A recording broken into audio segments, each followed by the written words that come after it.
Ottawa, without hesitation, slammed the door shut on any conversation about Western independence. The message is simple. Ignore us at your own political peril. From the oil sands to potash mines, from natural gas to agriculture, the West keeps this country running. The Western provinces just dropped a crazy bombshell after Ottawa slammed the door on their exit plans. This isn't a drill. It's a full-blown showdown that could shake Canada to its core. Stick around, because what happens next will change everything. That's not negotiation, that's dismissal. Ottawa didn't just say no, they slammed the door. No talks, no compromise, not even a hint of discussion about Western independence. Alberta and Saskatchewan have been the workhorses of Canada's economy for years, yet the thanks they get is to be told their voices don't matter. For Alberta and Saskatchewan, that wasn't just a policy decision, it was a slap across the face. These are the provinces that have kept Canada's economic heart beating for decades. And now, they're being told their voices don't even deserve to be heard.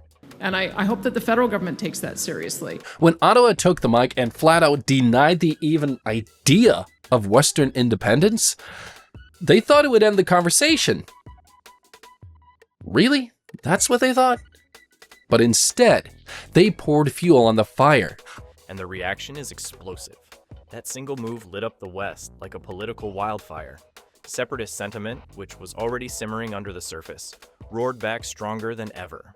By trying to shut down the conversation, Ottawa might have just triggered the most serious national unity crisis since Quebec's referendum in 1995. Except this time, it's not just one province. That's going to be great for Alberta. It's going to be great for all of Canada. And I think that's actually what Albertans want. It's baffling, really. The folks in the capital seem to think that by refusing to even entertain the idea, they'd kill the momentum. In reality, they poured gasoline on a fire that's been burning for years. This wasn't some minor policy disagreement about taxes or zoning laws. This was a complete dismissal of an entire region's identity, economy, and future. The message landed loud and clear in the West. Ottawa will never listen unless it's forced to. Let's be real. Alberta and Saskatchewan aren't just provinces in the Federation. They are Ottawa's biggest revenue source. The math is absolutely devastating for Eastern Canada. We exist solely as a colony, a resource colony, if you will, for Ottawa. Look at the numbers. Alberta's oil sands alone pump billions into Canada's economy. Add Saskatchewan's agriculture, potash, and energy production, and you've got a massive portion of the country's economic muscle. Without the West, Ottawa's budget would take a hit so hard it would shake the entire financial system. That's why every time the West talks about autonomy, the capital panics. You see, the West is done playing Ottawa's game. If the door is locked, they're gonna find another way in. Alberta and Saskatchewan have been carrying Canada's economy for decades, generating billions through oil, agriculture, and manufacturing. But here's where the frustration boils over. Despite being the backbone of the country, Alberta and Saskatchewan are overtaxed, overregulated, and constantly blocked from developing their own industries. Energy projects get tied up in endless red tape. Carbon taxes hit them hardest because of the very industries that keep Canada running. And while they shoulder the heaviest economic load, they have the least political representation per capita in the entire country. That's not dialogue, that's disrespect. Huge amount of disrespect. Equalization payments? That's another sore spot. Year after year, Western tax dollars flow east, propping up provinces that contribute far less to the national economy. The West isn't against helping out, but when you're pulling the wagon and the folks in the back keep calling you a problem, resentment builds fast. It's like being the workhorse of the country and still getting blamed for the dust on the road. That's not negotiation, that's dismissal. And here's the kicker. This isn't a minor disagreement. This is the heart of the West we're talking about. Alberta and Saskatchewan have been the workhorses of Canada's economy for years. For many in Alberta and Saskatchewan, the exit block wasn't just an insult, it was confirmation of what they've suspected for years. Ottawa needs them financially, but has no interest in giving them a fair say. And that's the kind of realization that doesn't just fade away, it sticks. It festers. And it fuels movements like Wexit in a way no speech or press release from the capital can undo. The bottom line? Ottawa thought they could shut this down with one word. Instead, they may have just set in motion a fight that could change the shape of the country forever. We are a different mindset, how we perceive life, independence, freedoms. And it's not that the East doesn't understand us, it's that they simply don't care. All right, let's roll up our sleeves and talk about this, because what just went down in Canada's West isn't just politics as usual. This is the kind of political drama where you grab popcorn, cancel your evening plans, and sit there thinking, wait, did Alberta just do that? Saskatchewan joined Alberta and Ontario's partnership to build new energy and trade infrastructure such as pipelines and rail lines.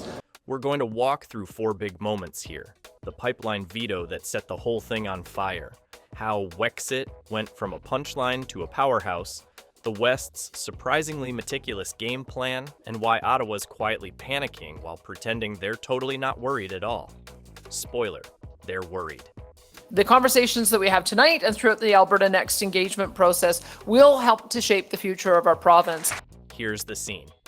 Alberta had this major interprovincial pipeline deal lined up, a lifeline straight to global markets, billions in potential revenue, thousands of jobs, a chance to boost the oil sector that basically is Alberta's economic identity.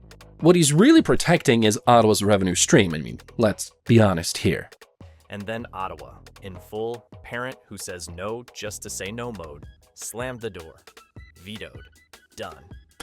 Without Alberta, without Saskatchewan, without the economic workhorses, once the money stream stops, they're toast.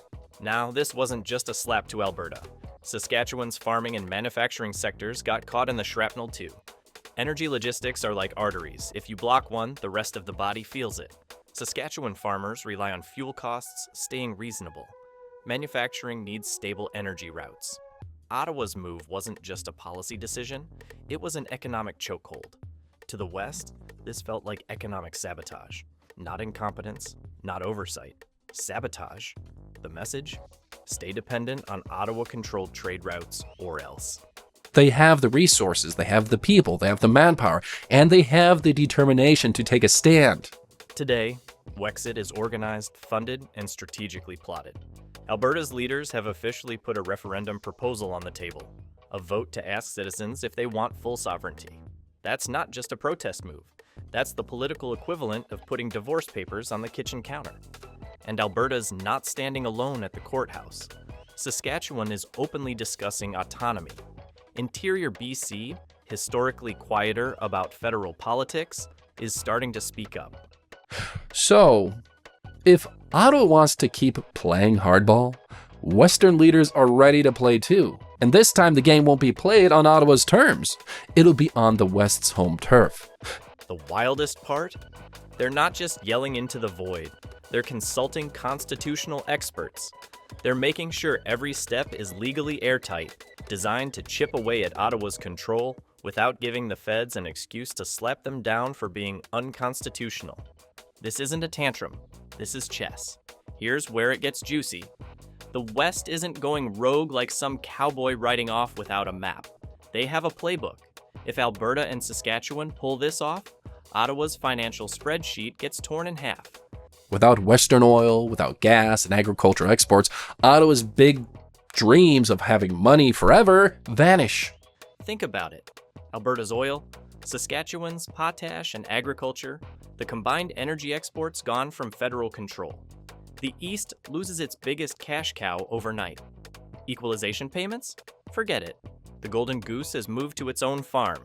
He knows that once the West takes ownership of its resources, the federal government loses its biggest cash cow, its golden goose. And here's the part no one in Ottawa says out loud. A financially independent West isn't just rich, it's politically independent. They can set their own trade policies, strike international deals, and run resource development without waiting for approval from the capital. If Carney truly cared about his people, which, come on, we know he doesn't. If he really cared about unity, he'd listen. He'd not lecture, but, listening doesn't keep Alberta's oil revenues flowing to the capital, does it? No, it's control. That's why every unity speech from Ottawa sounds just a little too desperate. It's less, we're all in this together, and more, please don't cut off our allowance. If the West gets full control over its resources and trade, Ottawa's leverage collapses. And once that happens, Canada as we know it doesn't just change, it rewrites the entire balance of power in the country. This isn't a political scuffle. This is a tectonic shift. Ottawa's trying to act calm, but the West is moving with a speed and precision nobody expected.